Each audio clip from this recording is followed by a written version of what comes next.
It's my privilege to introduce our speakers today. Carina Walters is the Assistant City Manager for the City of Lake Forest and has held that position since 2010. During her tenure, she has been involved in labor relations, transportation initiatives, electrical aggregation, and grant funding. Carina is a member of the International City-County Management Association, the Illinois City-County Management Association, and the Illinois Association of Municipal Management Assistants. Thank you. Well, I'd like to say thank you for the opportunity. So I'm going to quickly talk about some transportation initiatives in Lake Forest. You know, while I was preparing for this presentation, it was just interesting to note that we have approximately 36,000 employees within a 5-mile radius of Lake Forest. Of the 36,000 employees, approximately 5 to 6 of those are at Conway Park. From my understanding, when Conway Park is fully developed, there's going to be approximately 9,000 employees out there. So if you take that into consideration, with congestion, with traffic, with the rising prices of gas, you really need to become creative in identifying other transportation modes. It's really tough because we're all married to our vehicles, and so we need to kind of get beyond that and see how we can interest those to take those other opportunities. So quickly, just the agenda. I'm going to talk about transit history, some of the background. I'm going to talk about the pedestrian underpass, a potential Amtrak stop, in addition to what are some of the next steps. As you probably are all well aware, the City of Lake Forest has 3 train lines. We have the East Lake Forest train line, we have the freight line that runs diagonal with Route 41, and we have the West Lake Forest train line.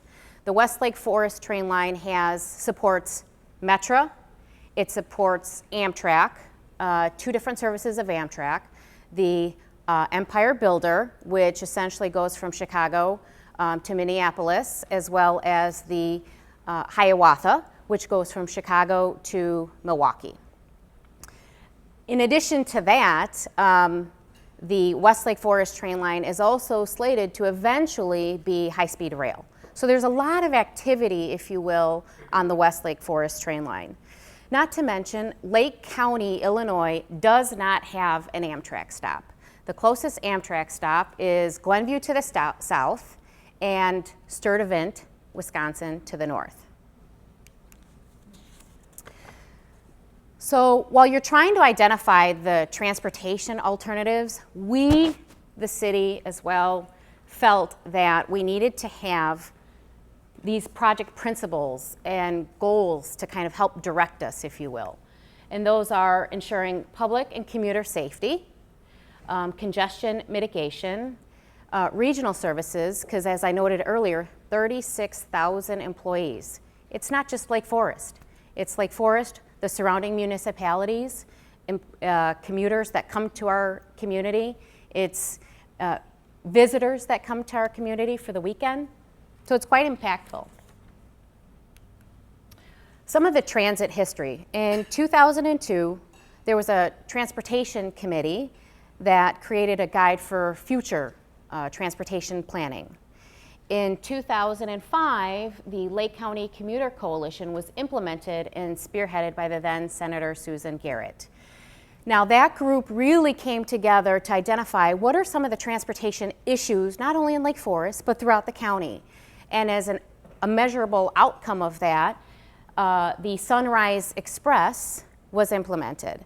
The Sunrise Express is a train that's on the Union Pacific North Line or the East Lake Forest train station, which really allows individuals that live in Lake County to get to downtown Chicago by 5 or 5:30 in the morning, which could be stockbrokers, it could be physicians, and it allows the commuters from Chicago that work in Lake County to get to their places of employment by 7 a.m.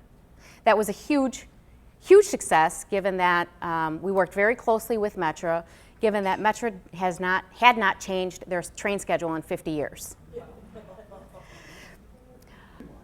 In 2008 and 2009, the city embarked on the Forest Green Transit Study.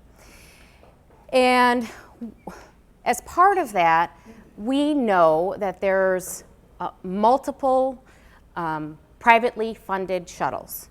And this group came together because we really wanted to see if there was a way that we could streamline, condense, potentially have one method of transportation to kind of fulfill all the needs of each of the different stakeholders. As an outcome of the study, it was identified that we could potentially have a circulator bus that would get the employees from both train stations to their places of employment on time throughout the city. But then the other aspect of that was also to allow for a smaller circulator throughout the day. So if seniors, if students wanted to get across town, it was a possibility.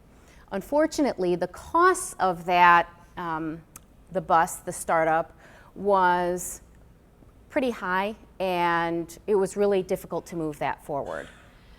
Knowing that that was a hindrance for us, we really decided to focus on rail. So in 2010, the City of Lake Forest signed a memorandum of understanding with Metra, Amtrak, IDOT, WisDOT, and Canadian Pacific to really identify whether or not we could study if a feasibility of an Amtrak stop could happen. And then we also wanted to see if together, collaboratively, getting at the table, we could identify alternative safety for the vehicles as well as the pedestrians. The City Council approved phase 1 of an Amtrak study. Essentially, the results of that study highlighted that if we were really only focusing on the Hiawatha Amtrak stop, because we didn't want Hiawatha as well as Empire Builder, I think you want to take things in slow, measurable bites, if you will. So we wanted to keep focused on the Hiawatha. The results basically indicated that we could have an Amtrak stop. However, there would be a couple of trains that wouldn't be able to stop due to maybe a Metra conflict or maybe an Amtrak or some scheduling or some potential freight interference. In 2011, the city received $2 million from high-speed rail, which is federal as well as state funding, to really start looking at the potential for the underpass. Where we are with the pedestrian underpass. We've got all of our agreements with Metra, IDOT, Lake Forest are completely executed. The phase 1 preliminary engineering is complete. We are hopeful to have phase 2 engineering complete by November of 2014. We need to identify the funding gap. It's estimated right now that the potential construction could be anywhere from $6 to $6.5 million. And of course, that number won't be finalized until the engineering's complete. And of course, we're hoping that if we find all the funding, that the construction would be in 2016. This is a current existing photo of the West Lake Forest train station. A west view south of the station, essentially it would be a bowl. And this would be the south, west view south of the station. We have, it would be a concrete, if you will, slab.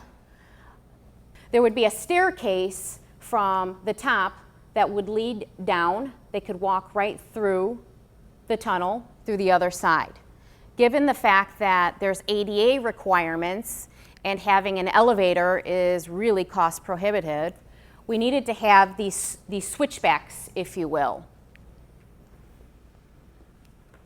This is actually the east view south of the station. So the private bank It would be where my hand is. And the McDonald's would be north, and essentially where the current drop-off at the top would be where it originally and already is. Okay? So the benefits of the Amtrak. For Amtrak, they could see anywhere from 20 to 27,000 new trips, and it could be a revenue increase for them anywhere from $250,000 to $340,000. For Lake Forest, our benefits are economic, employee retention, attraction. We want to ensure public and commuter safety, as well as regional access, not only Lake Forest, but for all the surrounding communities as well, and employers. So what are some of the next steps? We want to have this a shovel-ready project by fall. Right now, many of you may have seen an email from the City of Lake Forest asking for you to disseminate that to your employees, because it's really to gauge the interest level of employees, residents, students, whether or not they'd be interested in taking the Amtrak, whether it's going to the Milwaukee Airport, whether it's going to Summerfest, whatever opportunities that can arise from that. We are also in process of obtaining letters of support from all of the surrounding municipalities as well. We're working with Congressman Schneider, State Senator Julie Morrison, and Representative Drury to aggressively seek the remaining funding gap. And as I noted earlier, construction would hopefully begin in 2015 if we have all the money, and potentially the implementation of an Amtrak stop in 2016. Now, although I've really focused on the West Lake Forest train station, I want to just take 1 second to plug that at the East Lake Forest train station, the city received $1 million for, we all know that the bike path goes through the East Lake Forest train station, the McClory bike path, and it's really a concern. So we have received the $1 million so that we can separate the vehicular as well as pedestrian. So we're going to move the bike path along McKinley.